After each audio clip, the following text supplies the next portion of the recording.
I've been acting a little better. My grades was getting a little better. I was finishing my classes real fast and stuff like that. Now, what do you think it is about PLC? Because it's a smaller environment and it's not like they don't overwork you. Like you know how like at the high school they have different classes every day. You get 1A, 1B, next day. Like you get 8 classes basically. I got you. You I get got. eight I got. classes. I got you. How you doing, Jaylin? I'm good. All right. Thank you for hollering at me, man. What's going on in your world? Work. Jaylin, I know you're not on the toilet. How you know I'm on the toilet, Imanii? About to hear your echo. Oh wow. All right, y'all don't need to tell me that. Miss Brown, I'm taking the reflections quiz again. Okay. The third one. This your third time? Yes. Well, that's okay. Look, that's No, it ain't. I'm tired of taking this test. I know this tired, and I know this test tired of me taking it too. no. I look. You take those as many times as you need to know what you are doing, and it comes out in the wash because your only grade is going to be the highest grade you make. So those are free grades, man. You, you can build your grades up with the quiz grades. I'm gonna turn my camera on because I know you feel like you talking to a brick wall. Oh well, I'm actually look. I'm used to y'all being off camera, and that don't cause me Yay! no worries. FaceTime you. I say what now? I told Imanii I don't got a FaceTime. Turn your camera on. Okay. Okay, y'all. Here comes another student now. See, we're popular again, Imani. Cause I'm in here. I've been in here for like an hour or two. You have, you Hey have. Priscilla. And this is Good morning, Priscilla. girl. Can Girl, y'all you're see me? I'm Can so y'all damn. see me? Can y'all see me? Yeah. Thank you. Okay. Hey, Jaylin hey, just want to screenshot me. hey, Priscilla. Jaylin, what? Hey, sir. Priscilla, I miss you. It's been a minute. What happened? I said I miss you because it's been a minute. I haven't seen you in a while. Oh, yeah, I've been busy trying to catch up and busy with my daughter. All right, well that works. That works. See, you come regularly enough where if you're not here, I miss you, but I also get it. I kind of get it. So it's all good. All good. Now earlier, I during first block started my tribute and respect paid to Hispanic and Brazilian Heritage Month.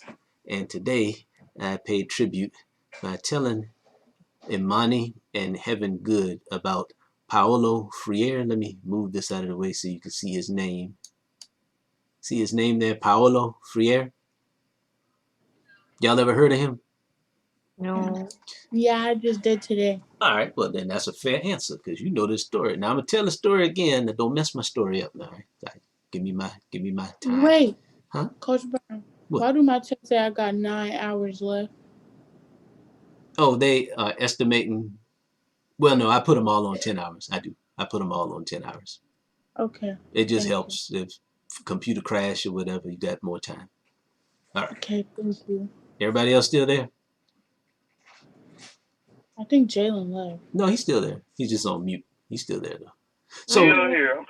yeah, he's still right there. Still right there. So Paolo Freire was an educator. You don't see my camera, Imanii? Yeah. Yeah, we got you. We got you. Yeah. All right, y'all interrupted my story. Now I got to tell my story. I'm sorry. I have. It's a quick story, as Imani can attest. It's a quick story. So this guy, Paolo Freire, he grew up poor and he struggled to learn. He was actually several grades behind. And he said as a young boy, he spent a lot of his time playing soccer with other kids who were like him. Now, in the time that he grew up, he was born in 1921. So that means when he was about 8, 9, 10 years old, the world was under the grips of an economic event called the Great Depression. Have y'all heard about that in any of your classes? Yeah. Yeah, it was a time where Yeah. A lot of people were struggling financially because of the crash of the stock market. So even if Paolo had grown up having money and having means, the time and period that he was born into, he might have had some struggles, and he did, but his struggles helped him develop a great empathy for other people who struggled with learning, struggled to live, and that became his ministry. He found ways to serve, protect, and teach those who struggled to learn, and he did so with so much passion that he created a whole theory about education and learning that said that education was either an act of liberation and freedom, or it was the practice of dominance. There is no in between. You're either trying to set people free or you're trying to control and dominate them. There is no in between. And he related this whole philosophy in this book. His famous book is called Pedagogy of the Oppressed, which he published in 1968, right around the time that Martin Luther King was assassinated.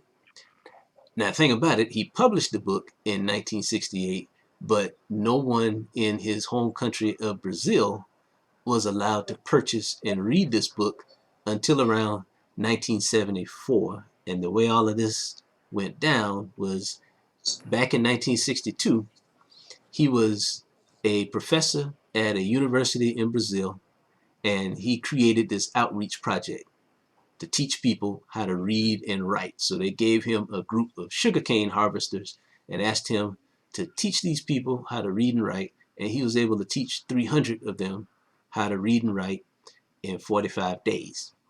What makes this important is in Brazil, maybe about 20 years before this, in the maybe late 1940s, you had to know how to read and write in order to vote. You had to take a test and prove that you could read and write to be able to vote. So I'm hoping y'all can see how important his experiment was. This experiment where you quickly and rapidly teach people how to read and write.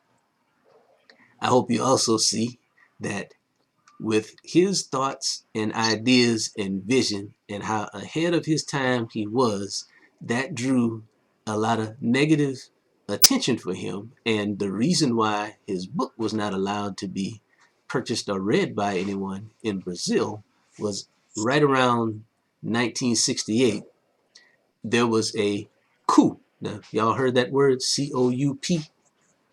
Yes. Mhm. Yeah, there was a coup, and it That's a was card. It is. Well, it means to cut. So if you're thinking war terms, a coup is you cut off whoever the current leadership is and you replace that leadership with leadership that you want. And Okay. a coup d'etat, now that's a particular kind of coup. A coup d'etat is when you do what I just mentioned, but you do it with a lot of bloodshed and inflicting a lot of harm. And then that way, when you take over, you look around and you say, does anybody have any problems with me taking over? And everybody kind of says, well, no, sir, you go right ahead and you take over. So that happened right around the time he published his book. And the new people in power, they were a military regime. And they said, well, we're military. We're war machines. Everything we do is about control and dominance. So these theories you have about setting people free, we're not sure we want you teaching people stuff like that. So you go ahead and go about your merry way, and we won't be needing your book or any of these ideas. So it was several years before his ideas became prominent and prevalent in Brazil, but people in America got a hold of them. And the irony there, of course, is America is the land of the free and the home of the brave. Maybe not all the time, but that is what America hangs its hat on. So these ideas caught on in America, especially with young teachers like me. And this is how I found out about this man and what he taught. And he has been very influential in my life and the way I work with young people. And I would probably say I lean heavily towards a style of teaching designed to set the captive free and allow you to take ownership of your education and learning and life and all the responsibility that comes with that. I would definitely say I'm much more in that boat than the boat of control and dominance. So I was glad for Hispanic and Brazilian Heritage Month because, boy, I've been waiting to tell y'all about this dude. And now I can tell you without getting into trouble because we were actually asked to do this. Talk to you about folks from the Hispanic and Latin culture so that we are all a little more aware of and sensitive to where each other has come from. And in that sensitivity, you find a lot of common ground because when I read this man's story, I see a lot of myself in that, and that's what makes him important to me. And I'm thankful that y'all gave me a chance to tell y'all about him. I don't think I've ever told a class about him before. I would get in trouble, but I'm not gonna get in trouble today. All right, are you still there? Did I put you to sleep? Nah, you didn't. All right, well, good. So, since it's a math, Imanii. yeah, she dropped off, man. So she might be back in a minute, or she might say I've heard this story already. That might be why she dropped off. So tell me this, y'all. What is the ability to read, write, and count called? It's a 8-letter word that begins with L and it ends in Y.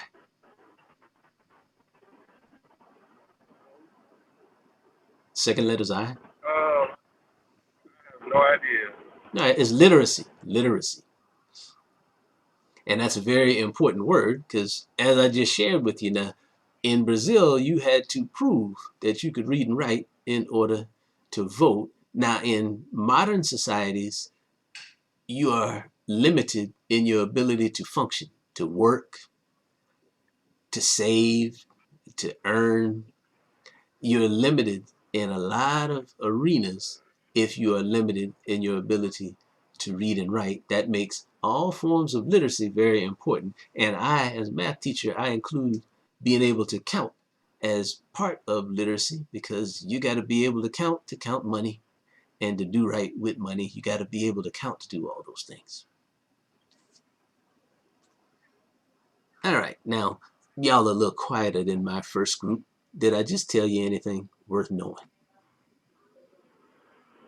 I don't know. All right, fair enough.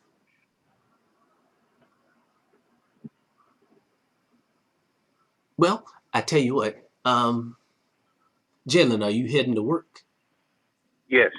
All right. Have you heard from the school in the last day or so? No. Okay. Hey, Priscilla.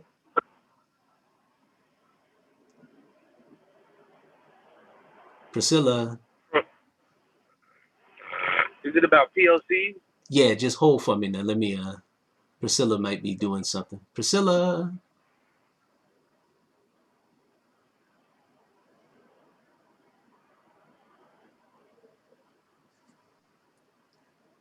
All right, let me see if I can. Yeah, what I'm going to do, Jaylin, is put her in the waiting room. And, all right, so are you there? Yes. Okay, how well do we know each other? Well enough. All right, but I'm about to talk some straight talk to you, all right? Okay. There have been some meetings in the last couple of days about you and PLC, and I'm not sure that they went well. You catching me? And I was able to let them know that you and I spoke last Thursday, and that at least got them to sit down and talk again. But I'm pretty sure they kind of came to the same conclusion. So I wanted to talk to you alone so I could see whether you've heard anything directly from them yet. No. Okay. Yeah, I'm not quite sure how to tell you to proceed at this point because I'm figuring they will communicate with you about your status, and then we go from there. Yeah, so I asked Imanii to reach out to you at least so I can stay in touch with you and see you at least once this week and get your number and make sure I've got your current number so I can get a hold of you if I need to. So Alrighty. can you lay that on me? Yes, 678 All right. 437 All right. 2677. All right. So let me talk straighter to you, man. Do you remember anything I told you on Thursday? No, not really. All right. Well, I know one thing I was trying to get across to you is you need to do something in ingenuity to let them see that you are still working and serious about it. And what may have happened is they looked at what you weren't doing in ingenuity and made a decision based on that. Now that's the story as straight as I can tell it. So what I'm trying to do is let you know what might be coming and see if I can gauge from you like what do you want to do, man? What do you want to do? What do you mean, like? Well, let me tell you exactly what I mean. Let's say school is not an option for you very soon, because I think that's what's going down. I'm just trying to prepare you for it. So what happens if school is taken away as an option? Work more. Okay, would you still want to finish school? Yes. Okay. All right. Okay. As long as you have my Zoom link, you can come by anytime you want to, and I'm gonna leave that door open and say I want you to keep in touch and talk to me. I want you to talk to me so I at least help you figure out what your options might be if school is not one of them. Okay. And if you decide that school is, then we're going to have to show something different than we've shown up to this point to convince somebody to take a chance. Okay. That makes sense now, and I got to leave that one with you now. I want you to think about that and see what you're comfortable with, and then decide what your path is going to be so that I can see how I can help you. And as long as I can stay in touch with you, even once I'm back in the school building, I'm still going to have the same Zoom classroom, so you'll be able to get in touch with me. And you got email from me that told you where the classroom was, right? I think so. All right. Do you have a personal email address? Yes, I do. Yeah, give me that, because they may cut you. Owens. All right. Owens, Owens, Jaylin, Jaylin, 2002 at gmail.com. Yeah, that's where I do most of my personal businesses too.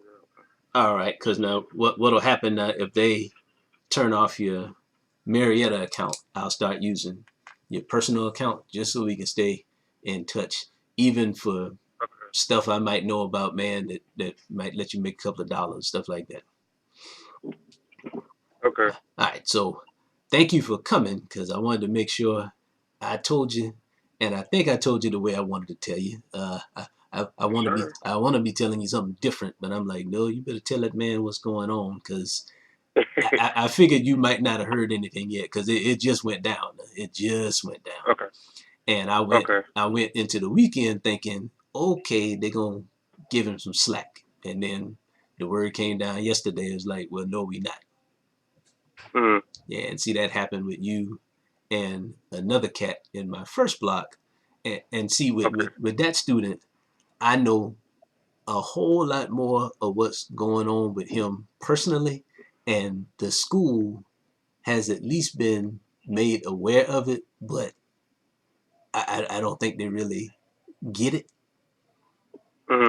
Yeah, so I gotta do the same thing with him that I'm doing with you, because see, I know him. I had him back in the spring, and he is in a similar situation to you. He works a lot, but he actually works, man, right down the street from where I live, so I can go and see him anytime I need to. Right. But that hadn't changed the situation, so I spoke up for him too, and they gave him a break, probably because I said something, but they still came down on both of y'all yesterday, and I said, all right, yeah, that ain't what we want, but that's what we got. So now we got to figure out what we gonna do with what we got. Okay.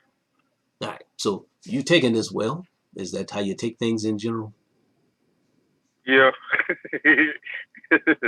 All right. Well, again, I'm leaving my door open, man, to help you, Yes, however sir. I can help you.